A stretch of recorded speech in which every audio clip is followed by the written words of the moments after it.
Bismillah, alhamdulillah, wa salatu wassalamu ala Rasulullah. You're listening to Islam Tomorrow. This is live broadcast when I'm doing it, but it'll be almost live by the time you hear it online.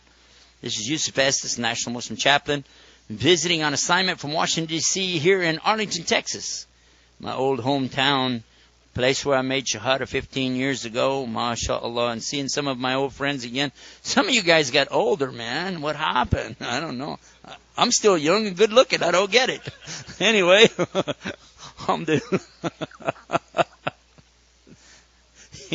you know what's funny? Is that when the people come to us, they don't know any better. You know, they start talking about, how come you got to have 4 wives? You know what's, I'm serious. I've been in so many Muslim countries. And when I meet the people, straight up, as soon as I meet them, I'll say something like, how many wives do you have? And they crack up laughing, going, ha, ha, ha, ha. That's funny. What's funny? You can have 4 wives, right? So why is it always so funny when I ask? They always die laughing. Because the Muslims, believe it or not, are the most monogamous of all people on the earth. You didn't know that? It's true. Muslims are very prone to marry one lady and stay with that lady until one of them dies.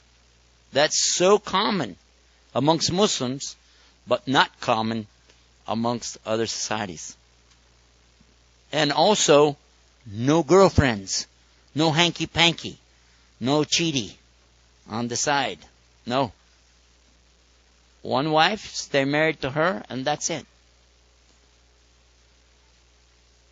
Unfortunately, in more modern times, as we advance and get satellite television and start getting some of the magazines and pictures, and we're finding that some of these advanced areas, I won't mention them. I'm not going to say, like, I'd be wrong if I mentioned like Cairo or something like that. Oops.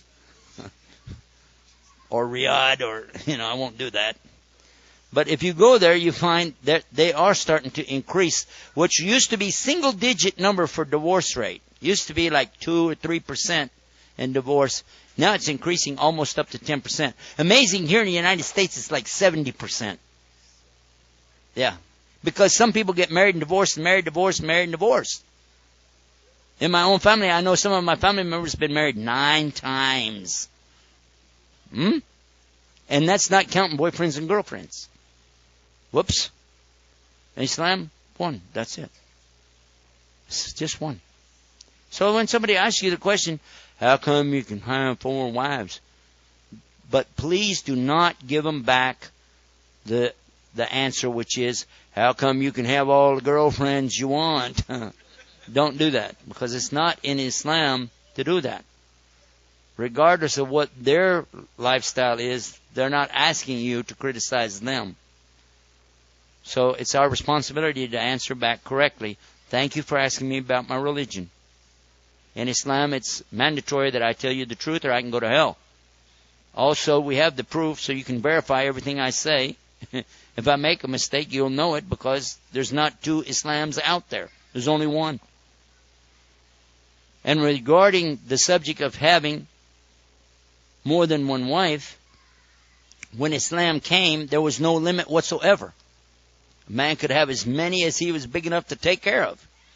And wives in those days were not treated like wives perhaps today. They were treated like property, chattel, something you own, something you trade, swap, buy, throw away if you don't want anymore. And when a girl was born to the family, it was considered such a shame, aib, that they used to bury the girl alive in the desert sands. And that's a fact. That is what they used to do. And if you didn't do it, you were considered not a real man. Is that true or false? Well known.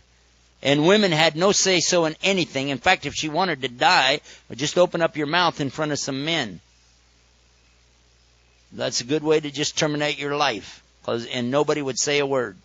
If a man wanted to beat his wife halfway to death and beat her into the ground, nobody would come up and stop him. They'd consider that their business. That was the condition that people lived under when the revelation of Quran came. But the Quran in chapter 4, the women clearly gives women more than rights. This idea of giving somebody their rights, this isn't what Islam is like. That's why Islam makes clear what the status of the woman is. Her status is very high.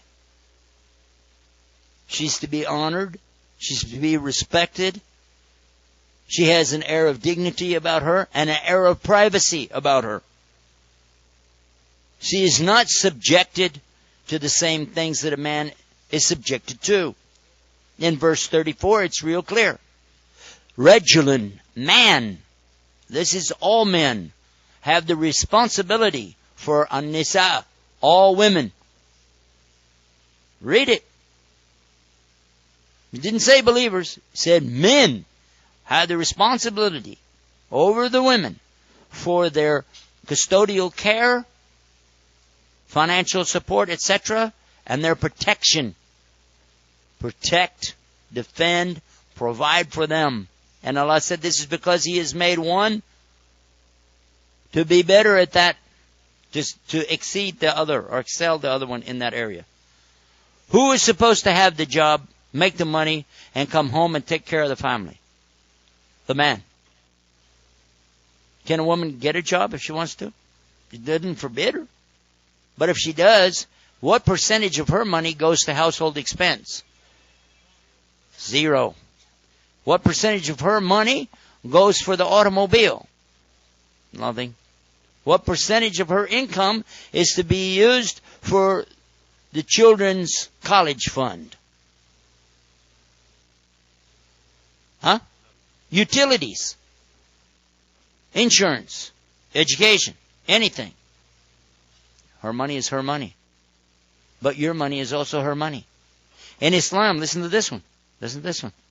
If a man is not paying his bills as he should, it's perfectly legal for the woman to go in and take his money and go pay the bills, and he can't say anything about it. That's true. Can he take any of her money and pay bills?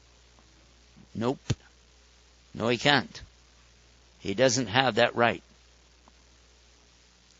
So if you said, well, we want to see something equal, when women learn the beauty of Islam in this financial area alone, they go, we don't, that's fine, leave it alone. That's okay. What's his is mine, and what's mine is mine? Oh, that's a good deal. I don't have a problem with that. The problem is we don't see it over here because the men are not living up to Islamic standard. They're not. You're not living up to Islamic standard when you put your wife out in the street and expect her to run around like a man. You don't provide her protection. You don't provide her with the environment. By the way, it's also not in Islam to criticize your wife in front of other people. Ever. Regardless. Not even another relative. You can't do that. That's haram. Whether she's in front of you or not there. It's real clear. We can't do that. Can we? No. And talking about beating them, oh my God. Read the rest of the verse, because that's the verse where it's at. Read the rest of it. Because it continues and it says, because of this, the status that Allah just mentioned, she is totally obedient. And some man said, well, that means she has to obey me and do whatever I say. Nope. Nope. This is obedient to Allah and His rules. As such, she's obedient to her husband as long as he doesn't break the rule. If he told her to rob a bank, she ain't going to do it. Huh? If he told her don't pray, nope. If he told her don't wear hijab, and some men tell their wives, I don't want people to know you're a Muslim, take off the hijab. Whoa. You think I'm joking? You know how many youngsters, young kiddos in other countries have emailed me complaining that their parents, especially their father or mother, will not allow them to wear the hijab. They want to wear it and they won't let them because they're afraid that people will say that they're fundamentalists or something. And they'll say, please pray for my parents that they'll let me follow Islam. Can you believe me? Anybody here don't believe what I just said? Probably you heard the same thing, didn't you? Maybe some of you are keeping somebody from following Islam. You're telling them, well, maybe, we're in America. It'd be better for you. If you can't follow Islam in America, you can't follow Islam. I visited these other countries. Forget about it. You can't touch the red, white, and blue, baby. I'm serious. You want to be a Muslim, even after 9/11, even after the Patriot Act, it's still better here than any other country I've visited. I just came back from a country where they had to have every word I was going to say written down before I could open my mouth. At the university that invited me. Yep. I'm not joking. Stop and think about that. Here I can say whatever I want to say. Not just because I'm in the masjid, I go to universities. How many of you went to university the night we were here? I said what I wanted to say. And if they don't like it, they just won't invite you back. That's all. This United States of America is still a pretty great place for Muslims to be. And by the way, I don't want anybody to blow that. Okay? So don't even jokingly come and talk to me about anything which is against the United States. Don't even do it as a joke. Don't do it. Now, if you don't like Mr. Bush, that's a different story. But don't come up with, this jivey talk about, we have to do this, we have to, no, because it's just talk. And it's something that very much disturbs our youth, and they don't need to hear that kind of nonsense. We have something to do, an important job. The job we have to do is to deliver a message. What's the message? There's only one God. Worship Him without any partners. Deliver the message. And if you don't like it here, the rest of us will take up a collection. We can fly you wherever we want to go.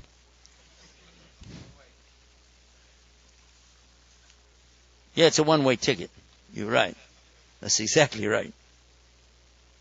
Now, when I'm answering this question about the wives, there's a number of issues that come up.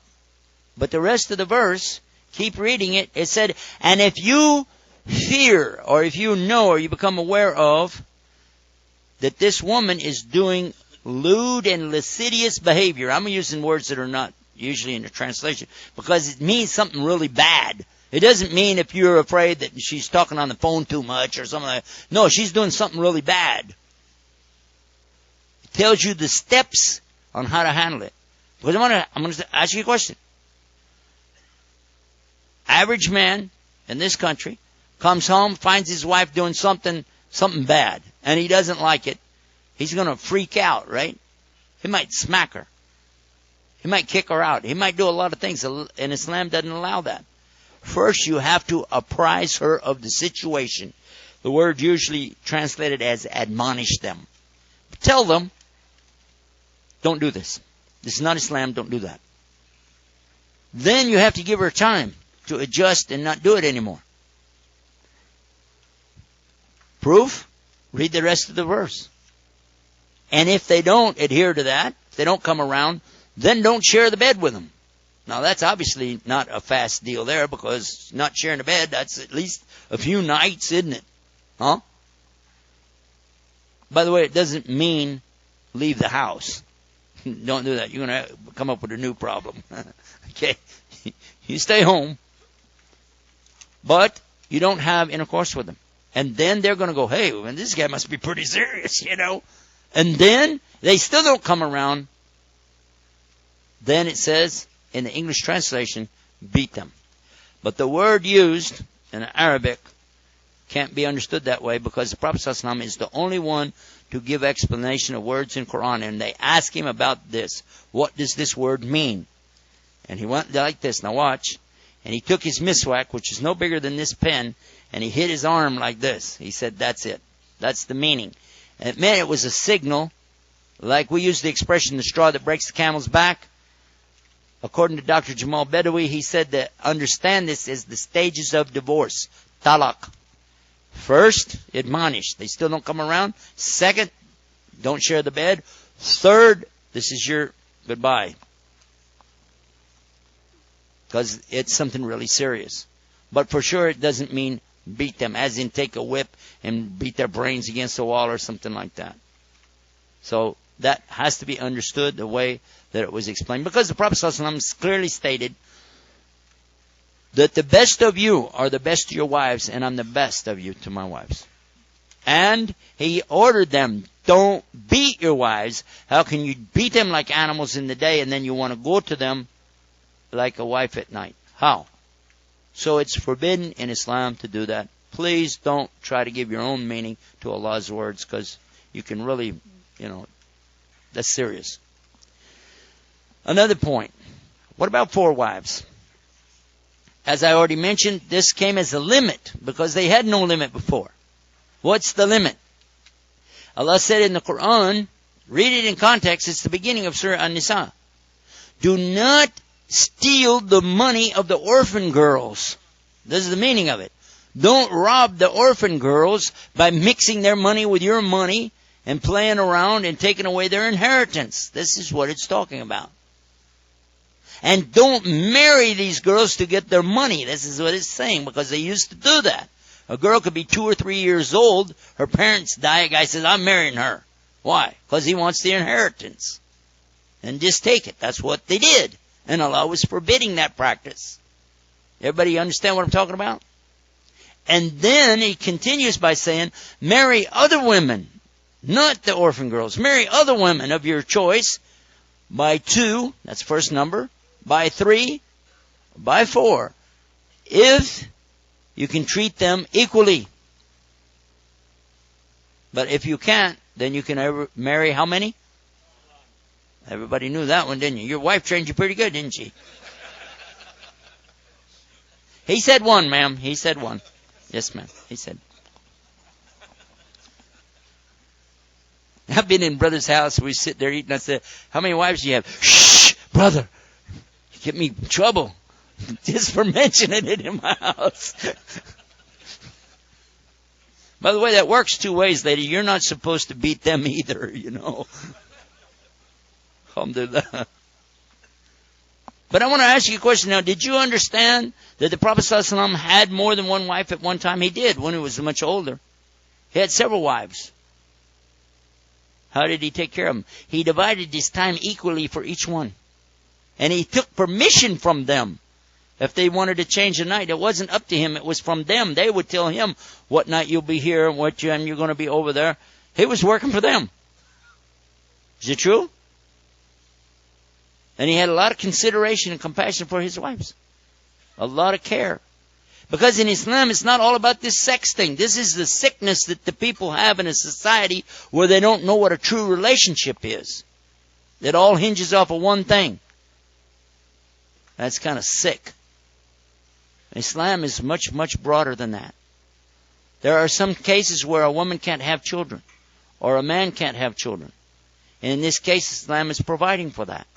If a woman doesn't want to be married to a man, she can simply go to the imam and it's over, like that. For the man, he can't get away that quick. He has to go through stages. We know about that. There are 3 talaqs, divorces, before they're actually divorced from the man's side. But for a woman, it's 1. Oh, she go to the imam, lay the case out. If it's a legitimate case, that's it. Finished. Finished. There is no time. For the man, there is. So that's another misconception that people are having when the people are saying something like, oh yeah, in Islam you just go, I divorce you, I divorce you, I divorce you, and throw something on her shoes and walk out the door. No, it's not like, what is that? People are making this stuff up. And insulting the greatest way of life there ever was. And these people need it. The ones attacking Islam, they need Islam. Look at their society, man. I feel so sorry for my countrymen here to know that many people committing suicide because they don't know what to do with their life. Many of them killing each other. A man kills his own wife. It's so common on TV now. A man killed his wife today. Woman killed her husband today. Woman killed her husband and the kids. The kids killed the mother and the father. I'm waiting for the dog killed everybody in the house. It's amazing what's going on. On Jerry Springer, a man married his own dog in Florida.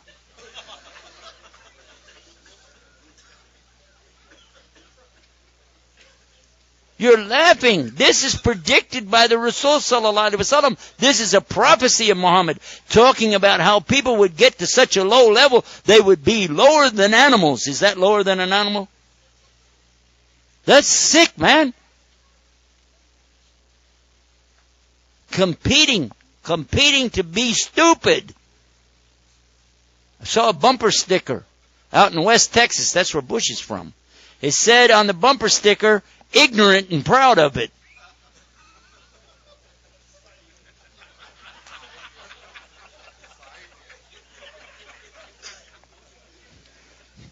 Shh. I want to go to Egypt and sell that one myself. So, what is Islam saying about the woman? And think about this. Think about this. Can a man marry a woman if she already has a husband? Is that absolutely bizarre? This is not acceptable. Can't happen. Because the children would never get their rights because they wouldn't know who's the father. They can't inherit correctly, and Islam is about rights and limitations. Child can't get their rights.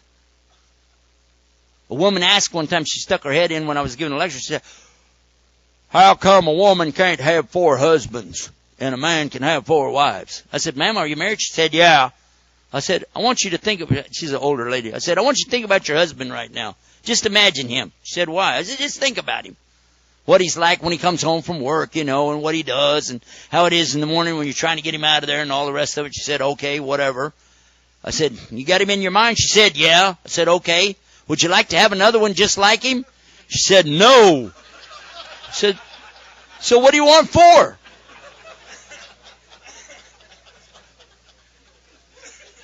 But I got another one for you.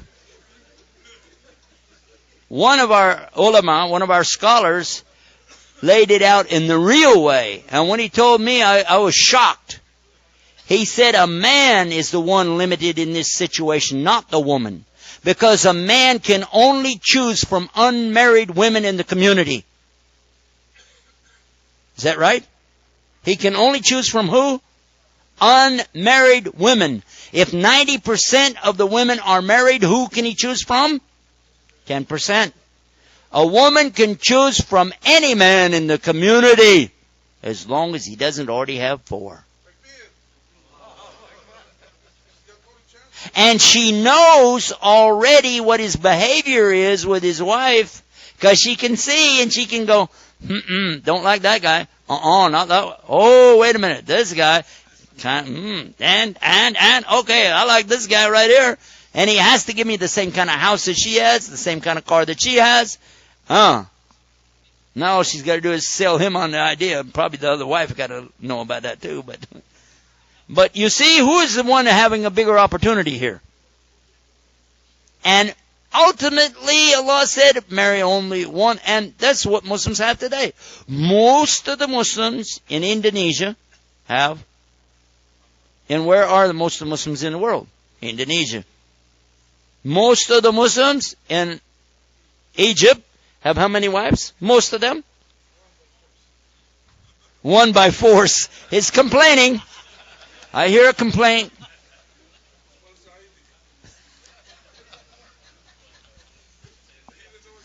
What we understand from this that Islam is providing something that humans can't provide. It provides God's understanding, not yours, of what works and what doesn't work. And when He gives an order, it doesn't matter if you understand what it means or not. Why Muslims can't eat pork? Well, I got one for you. Why Adam couldn't eat fruit? It's the same answer. Same answer. Because it's an order. It's a test. Why Muslims have to pray 5 times a day? Question for you. Why did Iblis have to make sajda, which he never did do? Because it's a test. Will you do what God wants you to do? Or you want to do what you want to do? It's your choice. Now I'm going to go real fast through some of the other questions that always come to me. Because I memorized them because they're the same questions for 15 years. Does a woman have to wear hijab? No. Just don't go outside. Next question.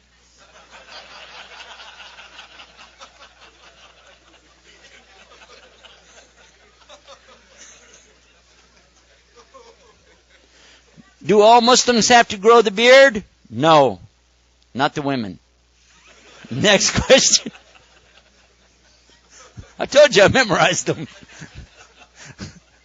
I got another one.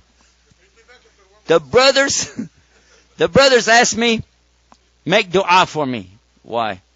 That I'll grow a beard. I said, what? Well, how come you don't have a beard? My wife, she doesn't like me to have a beard. Why? She doesn't like a beard. You got to wonder about a woman who wants her husband to look like another woman.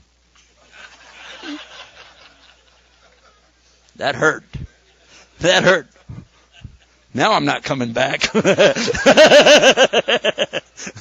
Never know. Where'd you get this guy? Get him out of here. Next question. Back to the beard. Brother come to me and he wants to know about, I'm just cutting it short, really short. Okay? But you're cutting it. So what's the difference if you're cutting it real short, or just kind of short, or shaving it all the way up? Every day you're going, same thing, right? Prophet ﷺ was the example for you, yes or no? How long was his beard? Show me on your chest. Show me. Come on. Wrong. When you do this, no, that's not Prophet Muhammad ﷺ.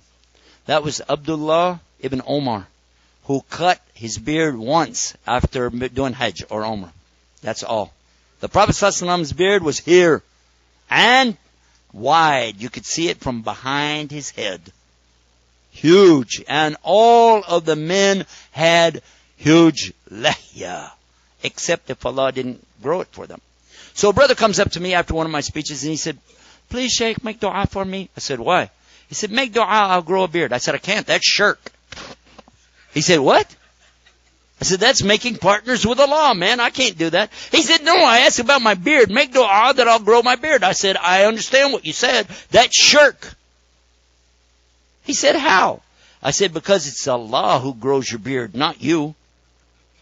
But I will make dua you'll quit cutting it off. Alhamdulillah. Alhamdulillah. They'll ask you questions about food, especially what's halal and haram in the food. I will tell you this.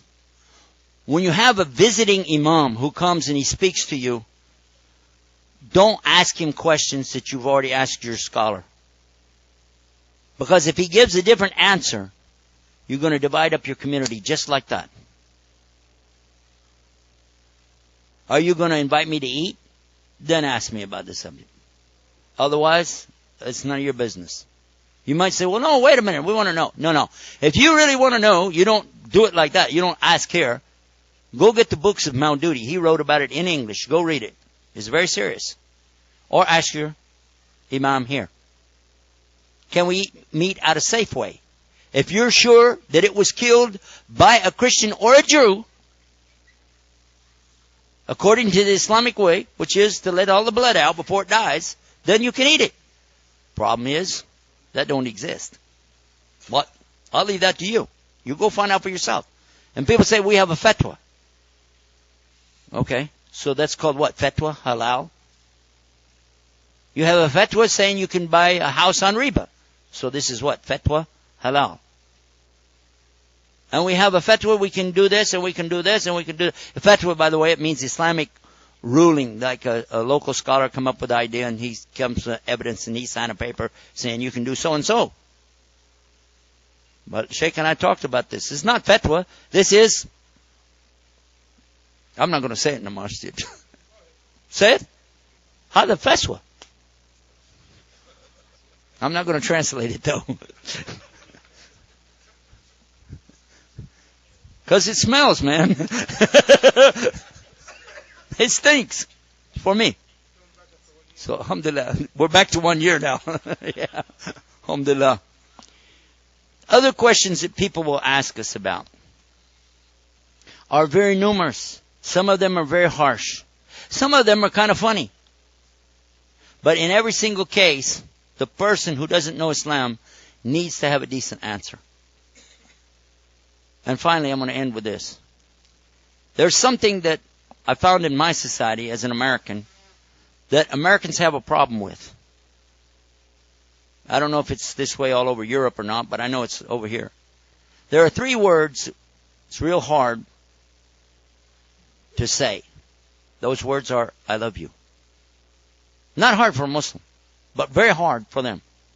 Especially even their wife. They get married, right? A brand new married couple. He goes to work, gets a phone call. He's talking to his wife. Yeah, I'll pick it up on the way home. Sure, baby. Okay. All right. Me too. Huh? Yeah, I said, me too. Yeah, me too. Honey, I'm at work. There's people, they're listening to it, okay? I do. I said me too. I do. Okay. I love you. It's hard. For us, it's easy. I love all of you for Allah. That's easy. But for a Muslim, we have a problem with 3 other words. We have real hard time with 3 other words that are very important in Islam. In fact, they're so important, it's the sign of a scholar to be able to say these 3 words. Somebody comes up and asks you a question about Islam, these 3 words you just can't seem to say. I don't know. I don't know. Instead, we try to guess. We try to make up something. Oh, I heard a scholar, he said something like this. I said, where did you get that, brother? It's either in the Quran or the Hadith or it was on the back of a Wheaties box. But it was something. Yeah. Learn how to say, I don't know. Even if you're sure you know. If you're sitting here right now in this room with people who have studied Islam their whole life in the Arabic language. And somebody asks a question, oh, I know, oh. No, this is not Jeopardy. But it will be. Seriously. If you don't learn to say, I don't know, ask the one who knows. That's what Allah said in the Quran. Ask the one who knows. And if he doesn't know, then why is he leading your salah? So please remember that. And as much fun as I'm having with you guys, I'm not a scholar of Islam. I can't be considered as alim, and I'll prove it against myself. One of the first conditions, you must master the Fusha, the classical Arabic language. Rule number 1. Yes or no? Number 2, you have to memorize the entire Quran. At least 1 rawayah. Preferably 7 would be nice. 7 rawayah would be very nice. 7 ijazas, that'd be good. 3, to memorize at least Bukhari and Muslim. Minimum. If you don't have that, what are you talking about? If you don't know hadith, how can you explain Quran? And then you have to have a particular science that you have, such as Arabic, such as a tafsir, or fiqh, aqidah, or something. Otherwise, how you call yourself a scholar? But our problem, and I want to be fair, our problem is that we live in a country where we have very few ulama. So much so that when we have somebody just memorize the Quran, he's an alim. Compared to other religions he would be, but not for us. That's not sufficient. That is not sufficient. So let's be fair. And when we have a real scholar who gives a ruling or fatwa, even if you don't agree with it, it's not right to make fun of him or what he said. But if another scholar said, no, you don't have to follow that and here's the proof, you can go with that. But it's wrong for us today to criticize our scholars because this is tearing us apart. We mustn't do that. We mustn't make fun of them. And we mustn't cut them down because Allah will not bless the communities who do that. Please remember that. Please. Let's work together on that. And then finally, this point. That also holds true for each other. We can't cut each other down. Not even in a joke. Those are not jokes. I know you see that a lot on television. Please cut the cord to that machine. Turn it off. Oh, that's another question people always ask me. Television, is it halal or haram? It's halal as long as you don't turn it on. And the best thing you'll ever do for your family is to take that thing and throw it in the trash along with the satellite dish that you still owe money on. And I'm serious about that. Because your family needs you and you don't need that thing in your house. It is very evil. And if you said, I just need the news, since when has anything on there been truthful that you've seen? Huh? And you said, I just want to watch the cartoons today are filth. They're not fit for a child to look at.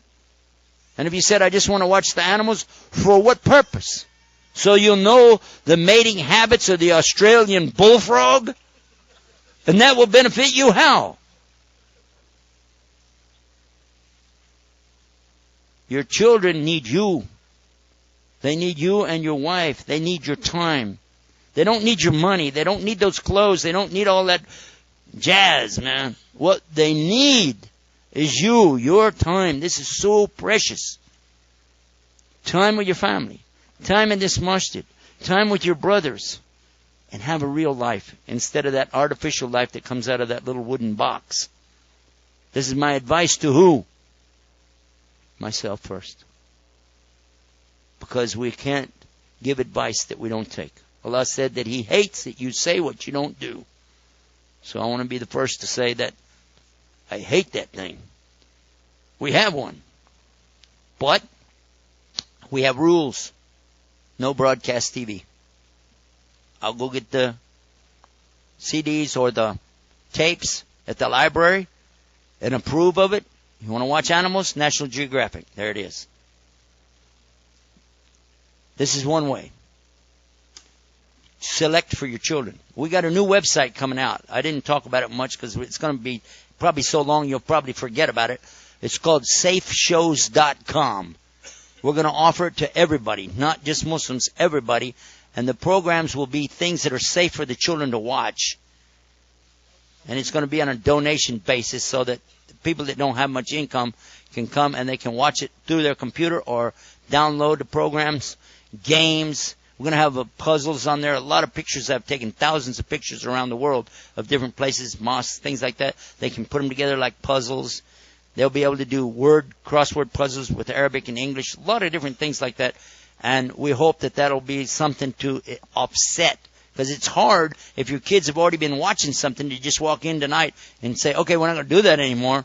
Then you'll have everybody sitting around looking at each other going, okay, now what? You know, so you have to have something to get away from that. Inshallah, I've said too much already, but I don't want to close this program without saying one more little thing. And that is that it's only Allah that guides people.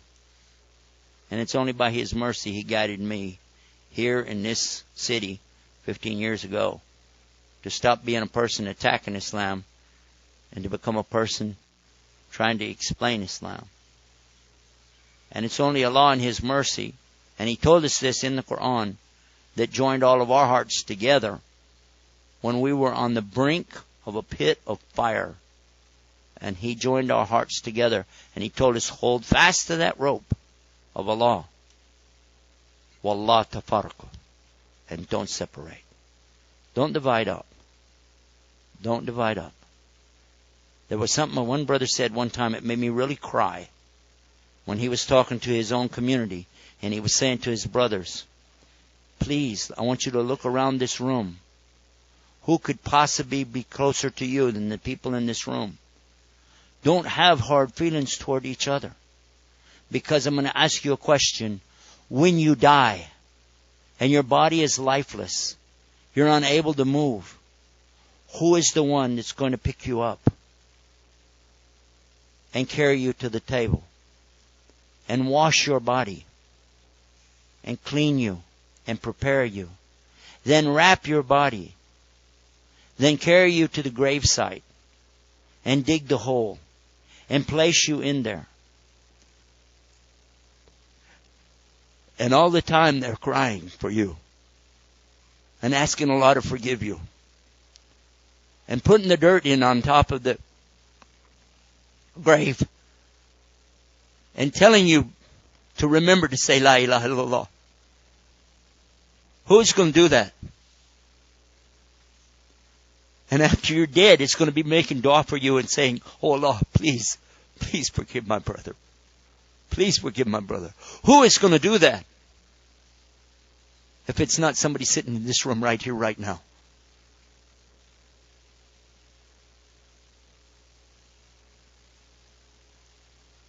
And Allah said, Kullu nafsin da'iqatul maut. Every one of us is going to taste death. And it's much closer than you think. For all of us. So let us keep that humble thought in our hearts when we deal with each other. And remember the importance of being real brothers to each other. And alhamdulillah, that Allah guided me. And I have 1.5 billion brothers and sisters in Islam. And I thank Allah for that. Alhamdulillah, Rabbil Alameen, hu alladhi ja'alana muslimin. Assalamu alaikum wa rahmatullahi wa barakatuh. Bismillah, alhamdulillah. You're listening to the second portion of the Islam Tomorrow program for the ladies here in, remind me? Nah, we're not in Iowa City. Are we in Iowa City? Still in Iowa City. Oh, man. All right. We're still in Iowa City. And we're here with the ladies in the mosque at in Iowa City. And we're talking about some of the things that ladies experience as Muslims and some of the good stuff, some of the difficulties, and how to overcome the difficulties. And what I wanted to do is pick up really where we left off. We were talking about the subject of ghadab. And we started that last section, by the way. If you remember, we were talking about the ghadab of Allah and how to overcome it by putting a petition of something between you and it. Then we ended by talking about the ghadab of a human being and what we're supposed to do about that. But we stopped before we dealt with the whole subject, where he said that the Prophet, peace and blessing be upon him, told us, don't get angry, don't get angry, don't get angry. But then we didn't talk about how you can overcome that. One of the things he told us, peace be upon him, is that the devil runs through you like your blood. Okay? Now, keep in mind that the devil or the shaitan, they are made from a smokeless fire. So when they run through you like your blood, how would it feel? Hot. And when people get angry, I must be hungry. When they get angry, they become hot. And we say, I got so hot, right? This is what the Prophet, peace be upon him, was talking about. So when the shaitan is coming to you and making you angry and you're getting hot, what should you do? He told us what to do. He said, if you're standing up, sit down. Or you can make wudu. What is wudu? That's when you put nice cool water on your hands, on your face, arms, relax, put some in your hair, and then wash your feet. By the time you get through washing your feet, the cool water running all over you, you're going to cool down. If you're standing and hollering at somebody or want to holler at them, but then you sit down, you'll feel better, and you won't do it. Make sense? Well, that's how it works. So that's one of the ways. The other thing is that something that can help you avoid or prevent getting into arguments, because usually when you're getting angry with somebody there, you're getting in an argument. Something you can do to avoid this is certain key words, don't use them. What did I say? Certain key words, don't use them. What are the key words? Never, always, and ever. What do I mean by that? Well, haven't you ever heard it when somebody's arguing with somebody else? You don't ever say anything nice to me. Have you heard that? You don't ever open the door for me. You don't ever bring me any gifts. Meaning what? Meaning that this person wants something and you're not getting it. But they're making it in an area that's really not true. Because another thing they'll say is, you never ever remember this occasion or that occasion. You never ever pay the bills on time. You never ever back the car out the way I want it. You never ever do so and so. Have you heard this? When a person does that, actually, believe me, this is something so horrible. Because you just said they're perfect. Perfectly bad. Nobody's perfectly bad or perfectly good. Right? And you're blaming them in a way that's not good. So, the other thing is you don't say always. You always drive over my flowers when you come in. You always do this. You always throw your clothes over there. You always. And only Allah is always perfect. Right? So don't do that. What's a better way? Is to tell them the word sometimes you do this, and it irritates me. Sometimes you do that, and it bothers me. Many times you come home and you don't even tell me salam alaikum. Many times. But not always. Don't say always. You got me? Never say never, okay? So, the other thing is that don't blame other people. Blame is a form of shirk because it means you think they have power with Allah. Don't blame other people. When something happens, just realize it came from Allah. Somebody's at your house. There's an example. This doesn't have to be husband, wife, but just anybody comes to your house and they're looking at something you like a lot. You got this crystal dish, right, when you were traveling in another country, or some good friend of yours gave it to you, or a relative that passed away, and you really like this little treasure. You've had it a long time, and your friend or acquaintance comes through the house, they pick it up and they're looking at it and they're going, oh yeah, I saw those. Where'd you get that? Kmart or something? You're going, no, actually it's really? Oh well. Oops! Oh wow, I broke it. Wow. Oh well. Alhamdulillah. And you're going, oh, you broke it. And you're blaming them. See what you're doing? You're blaming them. That was going to break at that time. Allah knows that. Because He created everything, even our destiny. That had to break. That's why no matter how much you think it's worth in money, it's important for you to say, Alhamdulillah. Alhamdulillah. It's gone, isn't it? Alhamdulillah. Alhamdulillah. And you want to do this too.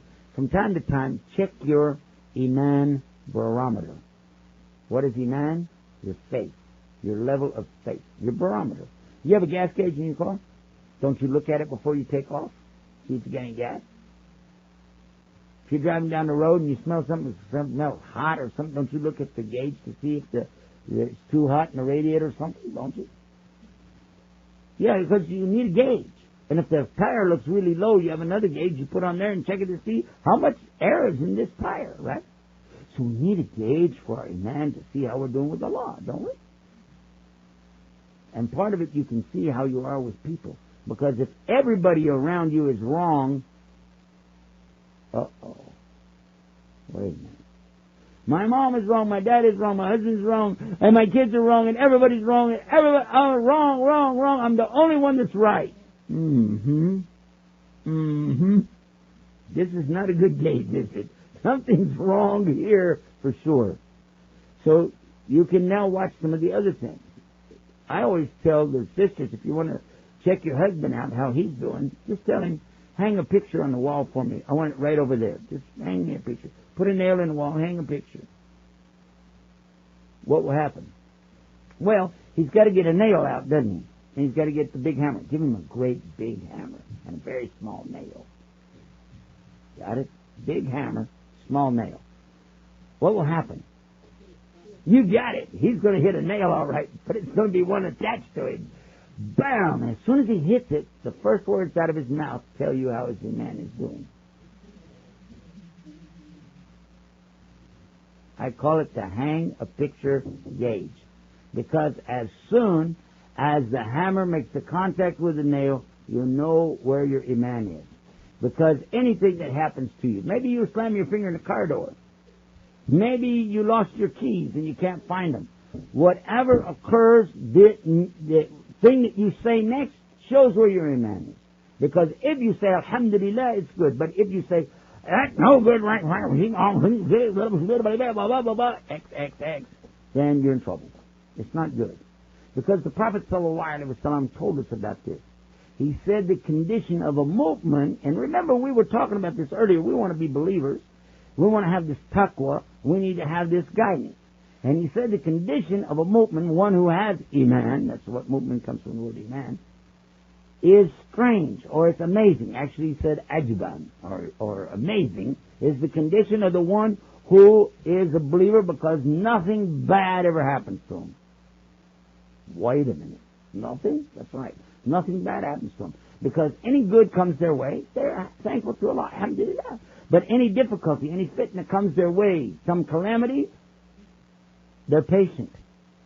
Patient. Patient. And it's good for them, and this is only in the case of the believer. Now, that brings us to our final point about this. The opposite word of anger is sabr, and sabr means steadfast. Stick to it. Hang in there, and patience. Patience isn't big enough to cover the Arabic word. The Arabic word sabr is huge, man. It's big time. And it really means that a person will be persevering, taking it easy, think it through, alhamdulillah, alhamdulillah. And he's coming home and he's angry. Now, we're going to give a scenario here. Here's a story. Husband walks through the door, he's angry. Why didn't you wash the dishes? Why didn't you take care of that? Why didn't you do... And he starts, right? Now, if you answer back on his level, what will happen? It's called a fight. And you can avoid that because you can remember that all I have to do is be patient and just let him go through it. Let him go through it. Just, you can even nod your head. And by the way, I'm going to give you a little key. Here's the way you can defuse the dynamite. Defuse the dynamite with this little key. When somebody comes to you and says, this and this and this and this and that and this and that, now what? They want you to fight. They want you to come back. Instead, let all of the air out of the balloon. Just say, well, actually, you have some good points. Huh? I have to agree with you on some of what you're saying.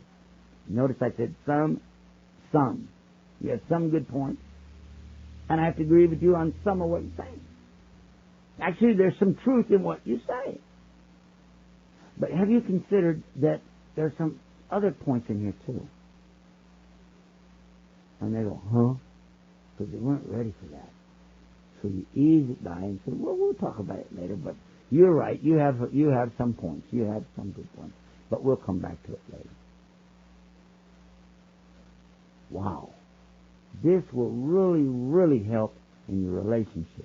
Especially if he's trying and you're trying, then you're going to get to it a lot better. And ask Allah, before you open your mouth, Bismillah. Before you say anything, Bismillah. Alhamdulillah. Give it a shot. If it gets tough, get away. Don't sit in the same room and keep pushing it. And keep looking over each other like, just take it easy. Say, excuse me a minute, I want to go make something for you. Right? And he's going, really? That's cool. And you go in there, maybe it's just a glass of water, but do something. And get yourself out of the room and relax and keep this anger level down. It's very, very important, and I know how it is. I know you're not going to sit here and tell me all your problems. I don't want to hear them anyway. But I'm going to tell you that I know that everybody has it. We're living in a place where these kind of things happen all the time. This Western mentality that's around us, that television running 24 hours a day. By the way, it's another nice thing you can do. What you can do? I'm not saying get rid of your TV. I'm just saying cut the cord at the back. That's it. Just cut it off. That's nice. Or, because they ask me, TV is haram? I say, no, as long as you don't turn it on. Then, but see these cloths, it's like tablecloths right like this? Get a great big one that fits over the whole thing. You know what I'm saying? It's hard. It's really hard, especially because Shaitan is giving you many excuses to turn it on. Well, did you hear what happened to the news from Muslims today? Oh my God, turn on the TV. Gotcha. Did you hear what happened in Iraq? Oh, turn on the TV. Did you hear about the Muslims in Chicago? Oh, turn on the TV. And there's actually something going to happen to Muslims in Iowa City, Iowa. Oh my God, turn on the TV, turn on the radio. Go get a newspaper, right? Because you want to know. That curiosity kills the cat every time. So avoid those kind of stimuluses that we don't need. How about the internet? That's another thing to stay away from. Unless you need something, you know where you're going on that thing, write a map out before you turn the machine on. Don't go browsing around. Leave it alone. If you find a website that's attacking Islam, don't get angry and don't promote it. Don't tell anybody. Leave it. Because if you go there again and you send other people there again, sends the hit counter up. That makes search engines bring it up from the 3 millionth place all the way up to number 10. And one of the worst websites attacking Islam, out of the it's 3 million or more websites talking about Islam. It's always coming up in the top 20. Always. And you know why? Because more Muslims go there than they do to our website. Why? Because we're going to read it and we're going to see what they say. We need to know what they say. Why do you need to know what people say against Islam when you don't even know what's Islam? I know a lot of you think you know a lot about Islam. I think I do, but I really don't. We don't. Because every time I pick up a book, I just picked one up over here a little while ago, and I looked at it and I said, oh, wow, I didn't know that. Just picked it up. My subject's talking about women, right? I just picked up a book on women, I'm looking at it and I said, I didn't know that. You're always going to learn. But going to the websites that attack Islam, it's not to learn. It's to lose your faith. Leave it. And don't send it to everybody on your mailing list. Send them our website. Okay? Sound good? Yeah. It's a good time for a commercial. You've been listening to Islam Tomorrow. ISLAMTOMORROW. Not W. .net. And we're open 24 hours a day and from free parking.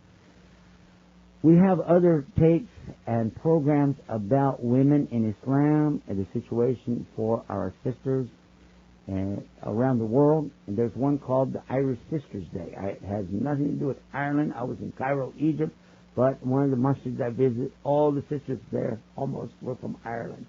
So that's why we called it that. But it's also a nice tape. You might enjoy that too. We're going to stop here and do some question and answers. For the folks that are listening to this is the end of the program, but you can always get more at IslamTomorrow.net. Open 24 hours a day and plenty of free parking. Fact. If they ask me to speak on a subject that I don't know how good I'm going to do on the subject, but I should be good at it, but that doesn't mean anything, does it? Because the subject is raising children in America. I've raised children in America. So, I have some credentials on this subject. I've been Boy Scout leader, more credentials on the subject. Been a Cub Scout leader, more credentials. I've been, a step-parent, a foster parent, and I have grandchildren as well. This should be good credentials. Alhamdulillah, I've been in this country, that's some credentials, and I've been a Christian and a Muslim, and have some background there. That might be credentials. But I guess the best credentials I have of all is the fact that I studied this book right here in English, called the Quran, and then I studied it and am studying it in Arabic. And I think that's my best credential for raising your kids anywhere. But after that, I'd like to mention that the subject of raising children will always get a certain crowd of people. I mean, serious. Because you'll always have people who want to know, give me some tips, these things are making me crazy. But let's talk about that and see what should we do and how should we look at it. And look at some opinions that different people have. And that's how we'll begin. Alhamdulillah.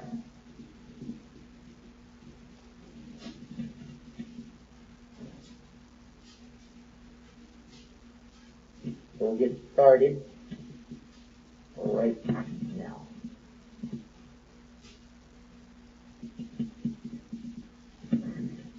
Bismillah, alhamdulillah, wa salatu wa rasulullah. Allah subhanahu wa ta'ala revealed something amazing 1400 years ago. We still have it today. That is the Quran. And the Quran provides us with the solutions to the problems. He tells us in the Quran that He is the one and the only one that created all the heavens and the earth and the entire universe and everything in it and us. And He tells us, وَمَا خَلَقْتُ الْجِنَّ وَالْإِنسَ إِلَّا لِيَعْبُدُونَ. The meaning of this is that He only created us for worship. In that, it doesn't mean that the people, by the way, need to go sit in the masjid all the time and pray. I mean, that would really be pretty easy, wouldn't it? You get hungry after a while, by the way. But it does mean, though, that all the things that we do can be acts of worship. Everything that we do can be acts of worship. Even when a man goes to his wife for sex, it's an act of worship. And when the Prophet ﷺ told his companions that they would get rewards with Allah for going to their wives, one of them, all of them were amazed, but one of them was asking, but, this is something I like to do. Well, yeah, of course you do. But the Prophet said, yes. Well, how are you getting reward for this? And he's saying, yes, because what would it be if you went to a lady who's not your wife? Wouldn't that be a sin? So you're doing something that's correct, so Allah gives you reward for it. And one of the Sahabis got up and left. And then he came back, and he was very happy, and he's taken several awards. And you understand the meaning. And I'm telling you that this is amazing, that Allah is encouraging us to do everything in the halal way. Everything in the halal way. Get married. Get married. So get married. And one of the things the Prophet ﷺ told us, he said, when the children are old enough to, have babies, to get married, get them married. Get them married. And there's a beautiful example in Islam of that, is that the wife of Prophet Muhammad ﷺ, that was known as Aisha, her parents wanted to propose marriage of their daughter to Prophet Muhammad ﷺ. And they brought her in from slaves and talked to her about this subject. And then she went back out from slaves and continued praying. Now, from this hadith, some people took the age when she was 9 years old and said that, okay, she got married when she was 9. Yeah, how many of you felt that? But if she went back out and played, it means obviously she didn't get married, did she? She got married later when she was old enough to get married and have babies. And that's when they made the nikah or the contract. Then, and this is all her telling the story, by the way, then she tells us of the most beautiful marriage to a very wonderful, the most wonderful person, which was her husband, which is our Prophet ﷺ, Prophet Muhammad. She tells us that he used to play with her and have fun. And he used to run, and she used to run, and she used to beat him. But when they got older, then she got heavier, and he used to beat her in the running. She also described the gentle way that a man should go to his wife. Now, how would we know any of this if she didn't tell us? And how that the woman is supposed to also have a good, pleasurable feeling from their sex. And how would we know this if she didn't tell us? Because in the religion I grew up in, it was considered something bad when people had sex. Yes, it was considered shame. Something, oh my God, well, if you have to, go ahead. And that the woman should never go in pleasure of this place. Oh my God, I'm talking about when I was a kid. If any of the good church-going people heard you say something about that a woman was very happy in her sex, oh my God, rip this person's tongue out, don't let him speak again. Really? Because they can't imagine. This to them is the very sin that kicked Adam and Eve out of paradise. They said it's not really about eating fruit, it's about they had sex. I've heard that so many times. Anybody ever heard that before? It has nothing to do with it. What Allah said is, don't eat the fruit. It said it in the Quran, it said it in the Bible, there's no difference. Allah did not tell them don't have sex. This is some weird connotation put there, probably by priests or monks who never got to have sex and thought it was filthy. I don't know, I'm guessing on that one. But from the very beginning, cheap shot, I know. But from the very beginning of the creation of the human being, it starts out with reward, and that's my point for beginning here. Because you don't raise children if you don't have any, and this is how you have them. Okay? So, and for the benefit of those who didn't know yet, now you know. That's where they come from. When I was a kid, we used to ask, where did children come from? And they told us the stork brought them.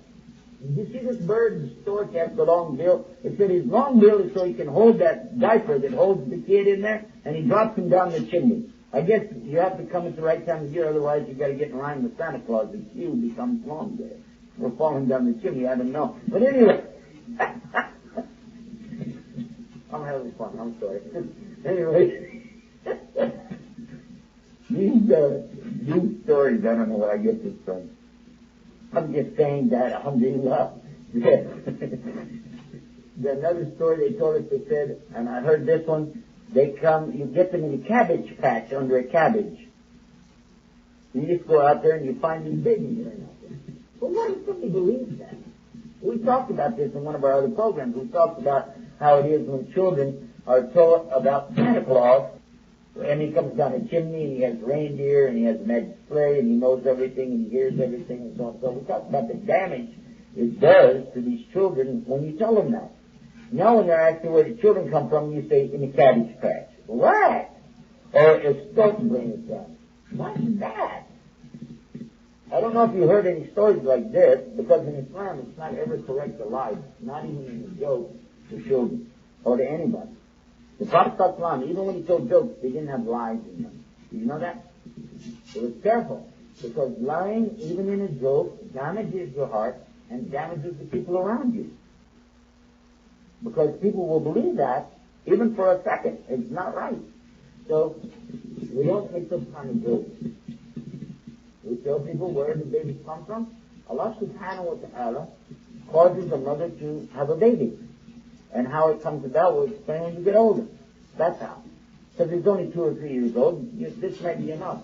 When they're older, you'll explain. They're a man and a woman, their private parts go into each other, and then they have a baby. That's easy. That's not a big thing. You're not going to go crazy. And if you said, I can't say that, okay, play this tape and listen to it, okay? Now we know. That's it. It's as easy as that. And this is acceptable for us. This is acceptable for us. We don't consider this as some big sin or something haram. Haram is if you did it with somebody you're not married to. This haram. This haram. This is big punishment in Islam. To have this special, wonderful thing, but not with the right person. Then it's not special, it's not wonderful, it's haram. So get the children married. When they get older, get them married. And so when the Prophet ﷺ married Aisha, she was very young. But she told us many beautiful things about those few years that she was married to him before he ﷺ passed away. And those beautiful years, she accounts for in such a way nobody could make any mistake that she was the happiest person in the world. And I once said that if you would take these hadiths, these stories, that she's married, and those that knew her narrate about the relationship of Rasul sallallahu alayhi wa sallam to Aisha radiallahu anha, you would be amazed. You'd be so amazed. Because he loved her more than anybody, except Khadija. Of course, Khadija was passed away already. But he loved Aisha so much. They said he couldn't help it. He tried to be fair with his wife with everything. He said, but God, I can't do it. He just loved Aisha so much. I said, to those who attack Islam and say horrible things about the Prophet, I said, listen, let's take the hadith, because that's all you know is from this. There isn't anything else. There's no other accurate record in the world about this except this hadith, and let's take them, because that's the only place you can know anything anyway. And remove the meaning, and remove the dates, remove anything which will apply to the time thing, and then we'll present the information to any psychiatrist that you would like, any sociologist, psychologist, any social worker, or a counselor, marriage counselor, anybody who has credentials in any field like this, and let them read it, let them study it, and what will they tell you? In 100% of the cases, they will tell you, this is an amazing relationship, this is a wonderful marriage, and you wish you had such a relationship with a wife or husband.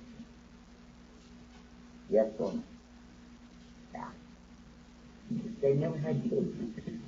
She never got pregnant. Alhamdulillah, that he had another wife, couple wives. But none of his male children lived to be old enough to live. None of them. But guess what? Even he's human just like you and I. When his son, the one young one, was dying, he went to him. And he was a young boy, you know, and he was holding him, and he died in his arms. And when the boy died, the Prophet sallallahu alayhi wa sallam cried. And somebody asked him, you know, you're the Prophet of Islam, and you're crying? Because, you know, you already know he's going to go to paradise. Because this is the teaching in Islam, a beautiful teaching in Islam about children is that They are born on the picture of Al-Islam. They're already Muslim. But it's their parents that raise them up to be some other religion. So why? You're talking to Islam. And you said, don't I have my grief? I have my time to be in grief just like anybody else. Because we have plans. And we have ideas. And then we find our plans are changed and our ideas are canceled by these things again to death. So if you have a child, and let's talk about that for a minute, because some of you have had this happen. When a child dies, what do you do? In Islam, you have the answer. This is not an accident that child died. This is a plan that's a part of something that Allah gave you that's an amazing thing for you. You want to know how amazing it is when your child passes away? When a parent outlives a child in the Western civilization, that's considered one of the worst things that can ever happen. They always say that. For a parent to outlive a child is too grievous. But for Islam, no, it's not. Because when it happens, it means a number of things. Not the least of which, the mother who has children who die in their childhood, that if she's patient, this is Jannah for her. When your children die like this, but you're patient, you don't get upset with Allah. It's His plan, okay? You go to Jannah. So that's a pretty good guarantee, considering some of us, we don't really have that, you know what I'm saying, that guarantee from anything else we've done. But from this patience, Allah is taking away a lot of mafia, a lot of things, because of the patience here. Another thing, these children are asking, oh Allah, I want my parents in the Jannah with me. So they're asking, bring them. I need my mama. I need my daddy. Hey, I like this, don't you? Somebody is making intercession, and none can make intercession. None is going to make any intercession except Allah give permission. And He gives permission to these children to make this to bring these parents to them. Even if the parent is in the hellfire, the children can take them out. Whoa! Hello! It became much better, didn't it? And don't forget, children don't go to hell. That's the good news, isn't it? You raised the child up, you wanted to go to paradise, didn't you? Okay, they weren't. What's the problem? So we go, oh, yeah, that's right. That's right. And you still have the time to breathe. We're going to be very sympathetic with this and help you. But still, we don't want you to go around with long face and say, oh my God, my baby. No, don't do that. Don't do that. Get over it and move forward and understand this is a plan of Allah and it's something good. This is a mark of a real believer. This is the kind of test where you find out. We talked about, if you remember, how to check your imam the other day. How many of you remember that one? How to check the imam? Hang a picture on the wall. Okay, I think everybody, even here online, heard that one. When you put the nail up there and you start trying to bag it in with a big hammer and you miss the tack and you hit the thumbnail instead, the first word out of your mouth tells you if you're a believer or not. Okay, that's not a good sign. But if you said bang, okay, good. So I give you a test. You give you a test. He said to you, your children. Didn't He promise you that? Didn't He say it in Surah Al-Baqarah? If this is one of the tests that you'll have children. Yeah. So this is one of the things about raising children. We need to talk about that. Another thing is that as they grow up, remember something very important. That every day is important. Every day is an important day. Because you might think, on the weekend I want to take the children somewhere. You ever done that? On the weekend I want to spend some time with my kids. But then somebody tells you, listen, we got a project. We need to help you. Your help on Saturday. Okay, I'll spend Sunday with you. All right? Okay? Then the next week, we need your help on Sunday. Okay, I'll spend Saturday with you. Right? But then somebody said we need you Saturday, and somebody else needs you Sunday. So, okay, next week I'll spend time with them. You realize that within 1 or 2 years, you're going to look at those children, and they're going to look taller to you. You're going to say, what happened? Anybody ever had that problem? Did you ever look at your children around you, and you said all of a sudden, they look bigger? What happened? Or your son's voice has changed, and you're going, how did this happen? Oh, wait a minute, I was just holding that kid in my arms the other day, and he was looking at me, and wallahi, it happened to me the other day. It happened to me the other day. Now, of course, I have a better excuse than most because that when my son was young, his mother divorced and they left. Now, this is many years ago. So I saw him sporadically over periods of time. But the other day, he came to stay with us while my father was passing away, and he's still with us in South He's still with us.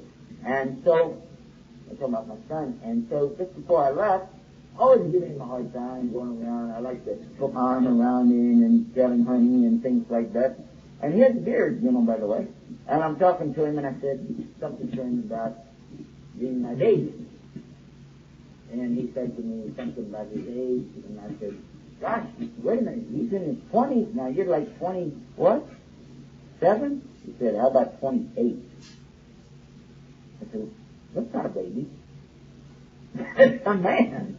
This is a big man standing here. Hello, and he's bigger than I am anyway. I said, what am I doing? I'm thinking about him when he was small. He used to sit on my lap. I take him places that let him try to steal the car or something like this, This is a huge man over here. I don't need to treat him like this. I need to give him a different kind of respect, SubhanAllah, what am I doing? Because this same thing. Saturday, I'll catch you. Sunday, or next week, I'll get some time. A month from now, I'm going to take him. We're going to go. You know what? Next summer, we'll take the kids to Disney World. That's it. Do you think those children are going to benefit from that? When they go to Disney World, they don't see you. They don't see Mickey Mouse. Your time with your children is every day. And it begins every morning especially. Oh, but they have to go to school. Great. So, I got to let them sleep. Then they can go, they can learn about praying later. Weekend school. They go to Muslim school. No, every morning, get up. Get up and pray with your children. That's your responsibility. It's not just pleasure time. That's your responsibility. And then afterwards, sit and read some Quran with them. Just like that earlier. That's a good time with your family. I did it with my kids, and they learned almost all of Juz'a Amma while we were in Texas, and no teacher. We're just all beginners, trying to do something after practice. Alhamdulillah. So it's good because we're doing it on a daily basis. What's the next thing? Don't turn your children over to babysitters. Don't do that. You say, I don't. No way. I let them stay in the house with my wife, or if we're not there, they're old enough, and there's no babysitter. You just turn on the TV and leave it on 24 hours a day. Okay, excuse me, go get a babysitter. I changed my mind because that's better than the TV. So you're going to say, oh, wait a minute, are you telling us TV is haram? Is TV haram? Anybody want to ask me that question? No, everybody here already knows the answer. They're going to say, no, don't ask him nothing. TV is not haram as long as you don't plug it in.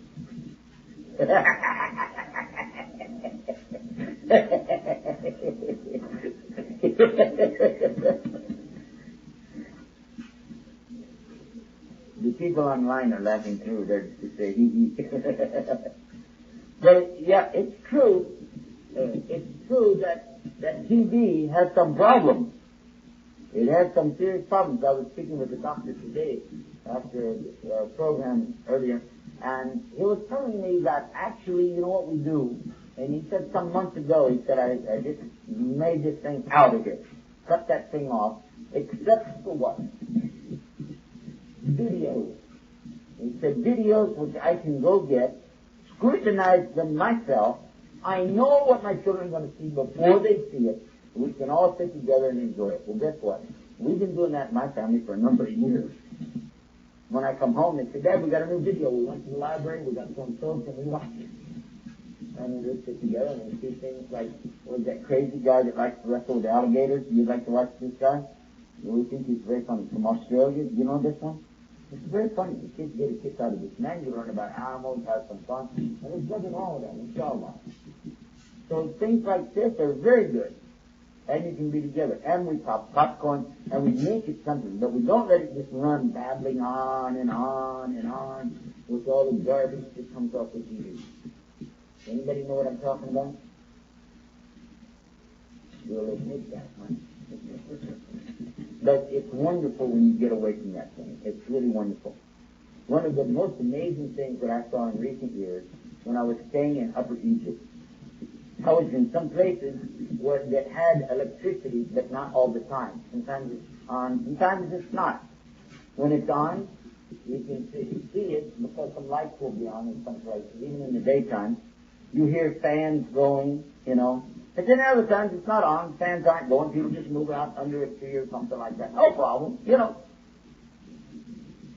But what's nice is that when you go down the street, people know you're there. You don't need to have security guards, armed policemen, and all the rest of it to watch your place, because people are in the street watching everything, you know. Where's the crook going to go? Everybody's seeing everybody, because they're not hanging out inside the house, but they're in the air conditioning, and there's no TV on.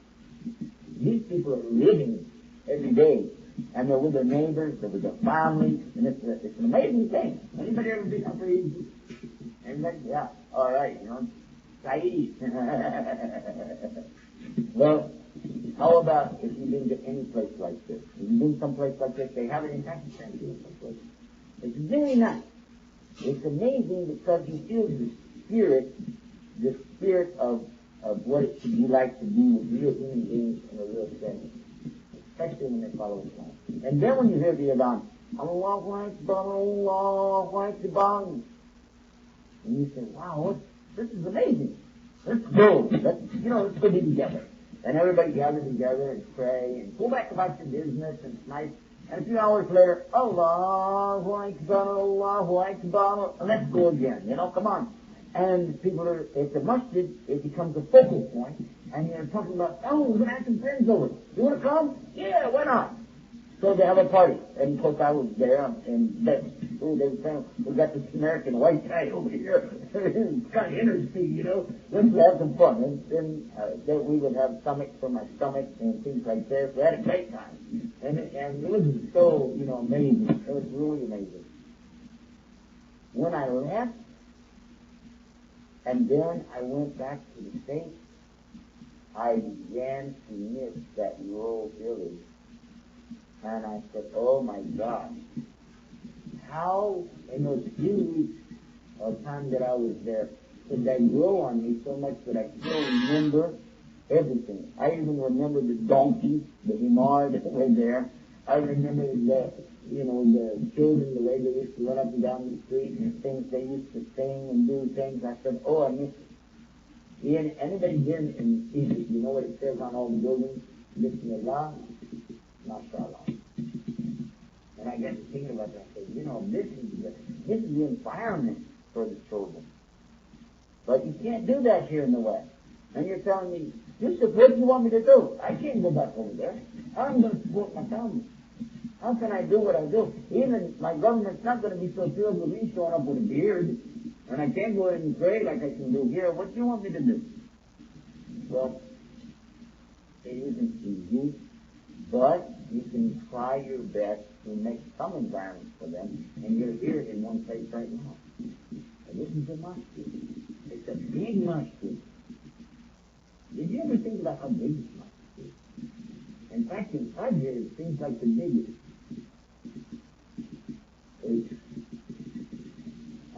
You know what I meant, didn't you? You start coming it off the Fajr. Bring your children, it's Fajr. Try it. And then if you have a few minutes afterwards, let them read some Quran. Recite what they know. Let them feel like somebody. Another point is, when raising these children, don't be harsh on them. Be easy on them. Take it easy. Remember, when you get old, that's the one going to be taking care of you. And if you're beating him with a stick now, imagine what he'll do to you later. Take it easy. Okay? Next, let's talk about schools. Which are the best schools? Do they have good schools here in Indiana? Good elementary schools, pre-children, middle schools. What's the best one in house? You know? You know where it is? West Lafayette Elementary? Very good. Okay. Well, guess what? When I was still a Christian, I didn't want my son even going to public school. And I lived in a small town called Wichita Falls, Texas. but I did not want my children going there. And it was one of the best schools. So I certainly want them to go there. You know why? Because they teach that human beings came from monkeys. And I'm not putting up with that. As a Christian, I wouldn't put up with it. How about as a Muslim? You think I'm going to go for that? I put my children in the Lutheran school. And I paid money for it because guess what? I wasn't Lutheran and it's not free to the non-believers. Even though it's Christian, it wasn't the kind they are. I wouldn't put them in public school. I considered it bad. Then, when I had daughters, I was putting them, even at a young age, I was putting them in the Christian Sunday school and so on, and they were very small, and that's when I came into Islam, alhamdulillah. Immediately I pushed them over to Muslim school. But I never considered I'm going to put them in public school. Never. Even when something happened, their mother was gone, I had to get a new wife. I had two little girls. You can't imagine the pressure that you're under trying to own a business and have two little girls and my wife. Alhamdulillah, I had a great father who helped me through all of that. May Allah reward him for that. But you know something? Still, and my father backed me up 100%. And I said, I don't want to put him in public school. He said, then don't. Teach him at home. Get some books. Any kind of book. And he started to teach them the best he can.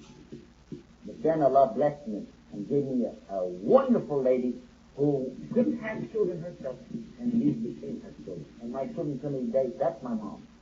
That's my mom. Never mind. That's my mom, because she raised me up and she taught me. My wife taught these two girls, and took the oldest of the two, all the way through high school by the time she was 16 years old. My daughter, 16 years old. Imagine completing high school with straight A's at home. Never walked in the school except when we did school programs. Never, ever, ever sat in a class. And now she's going to the Arabic Science University, which is called the Mahid. You know Mahid? From Saudi Arabia. And she's attending that, and my wife's taking her over there, which is in Virginia, close to where we live. The other one, she's still working on it. She's slow in there. We gotta make go off for her, get her through it. But she's doing good. And now my son is helping her. But it's all at home, at home, at home. And we always say, go do your homework. Homework, it's all homework. Everything's just homework because we do it all at home. But they're doing it. You might say, well, then they're not getting a fair thing yet. Some people will tell you, oh, they're not getting out in public, so they need to get out in the... So we have social workers who used to come, by the way, to check out my father. Every month somebody has to come out and see how he's doing, what's going on. Because it's a law, I guess, in Virginia, that when somebody is, has a disease like he has, and if they get any kind of help from the state, then they have to come check it out. So these people, of course, they were interviewing us for more than just that. Because we're Muslims, they got to be sure, maybe they're doing weird stuff, And they would always be so impressed with my daughters. And these are women, coming in there going, yeah, well, and at first, they have to look like, oh, you don't let them go to school. They're probably weird, and you dress funny, wow. But then they come to know us over the years, and they really were admiring Islam and admiring the way they look at these children, how they behave, and look at these parents. It's not like anything we saw before. And then you can ask me, my wife, questions, how can we do so and so, how do we respect each other? Look at this. So I'm telling you that you might think, oh no, this is too hard, but it's worth it. It's so worth it, because when your children grow up and get married, and these girls are virgins and your sons are virgins, they've never done anything wrong like this. But you know what I'm talking about. They've never had alcohol, never tried drugs, never got involved in these stupid things, and they know they're old enough to understand that that's really horrible. That's stupid. You don't have to worry about it. Because when I grew up, I heard people say things like, well, you can't stop them, so you might as well let them do it. They're going to do it anyway. Let them do it at home. I'll buy my kid his first cigarette so that at least, I'll see him smoke. Have you ever heard things like this? That's what these people say over here. I remember one close to our family who said, I bought my kid his first deer today. What is that? And he's proud of it. He was introduced him to a horrible habit. Well, he's going to do it sometime. I might as well be the one. What? That's amazing. One man, and I'll never forget this, sick, was telling me that he fixed his son up with a prostitute. Yes. In Texas. I heard that. And I couldn't believe it. I just said it. And he considered it to be something good. Do you see how far away from reality these people come when they start making up their religion on their own? Their way of life, their means? And so I'm saying that in Islam, we have something beautiful. Let's come give it up. Let's work for it. And you say, well, I just can't educate my children at home. That's too hard. Well, then you're going to have to be very careful to work with your children in these schools where you put them. And you're going to have to be responsible every day to try to put in some volunteer time, either work in the library, the kitchen, or some way to be a part of that school where your child is. That's so that your children will know that you are concerned, and the other people will know that, hey, Muslims are concerned about their children, and they're not going to put your kid off in a corner somewhere. Because, hey, the parent's right there. You see your way with that. And if you said, oh, my children would be embarrassed, I really don't care. I really don't care. If your children are embarrassed about you, you better start all over again. You got a bigger problem than you thought. My children never embarrassed about the fact that I'm their father. My daughters are proud of that. They're happy. If they go anywhere, they even if people ask them about who's your father, they're proud to say, that's my dad over there. I don't care, I look funny, I dress funny, I'm a Muslim. They don't care. They think it's great. They should be proud of it. Now another point in raising our children is that when they get old enough to get married, you need to think about that, because that's the advice of our Prophet sallallahu alaihi wasallam. And you do not have the right to force them to go out and get education before they get married. And if you want to argue with me, I'm happy to do it. And don't forget what we started with. If you argue, let's turn it over to Allah and His Messenger and see what it says in the book. Let's laugh. Is there anything anywhere in Islam that says children have to get degrees before they get married? Want to fight? Obviously. Because I've watched this, and I get so many emails, and you don't know this. They say, I can't tell my parents. I want to tell them, but I can't disappoint them. But it's killing me. It's killing me. I can't stand it. But I have to go to college for 4 more years. I want to get married. The girl that I really love, she's going to get married to somebody else. It's my cousin. I know her, blah, blah, blah. What should I do? And another one said, I'm already one is having an affair with somebody because they just can't wait. And another one is saying, if I don't do something, he's going to get married to somebody else. And then some of them become even homosexuals because they got nothing else. You don't know the emails. I get hundreds of these daily, and once or twice a week I get something just like what I just told you. These are real people. These are your children.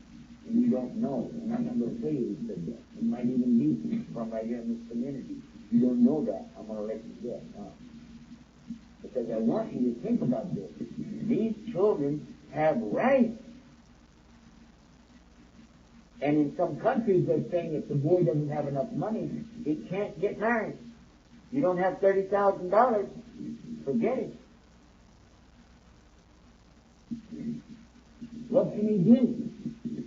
Or, hey, he's not from our tribe.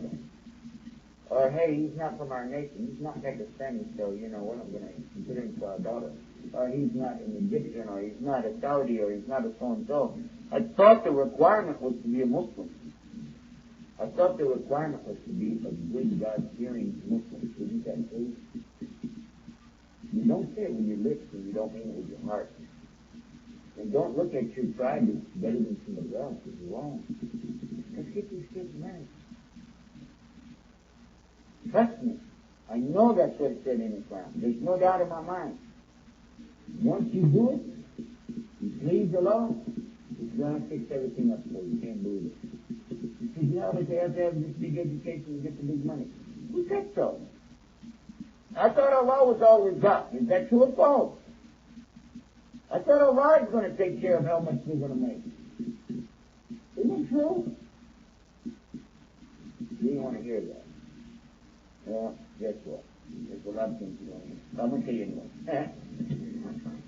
The next thing is that you have to be responsible to help them get a good mate, a good person that you know will be good with them and good with your family, and a person that matches them. Don't try to get somebody who's just so over-religious, right? And your daughter's not that religious. I mean, she worships God, she prays everything, but she likes to have fun, take around, go in the park, do things like that. Try to find somebody who will have fun with her. Don't judge this, this brother over here, he makes a lot of money, he's got a good degree. Don't do that for us. Try to match them up and think what they would be like together. And then, when you arrange the meeting for them, sit there and listen, and they can ask questions to each other, and let them begin to know each other, and then let them make istihara, and meet, to get to stay in the final meeting to be sure everything okay, and then, alhamdulillah, you're going to start having grandchildren before you know it. So this is some of the things, and I mentioned things that are not normally mentioned by the shuyukh, the scholars of Islam, because I know you can get much better information from them, because I've read their books, and I know you know it maybe better than me. I'm talking about the issues that most people don't bring up.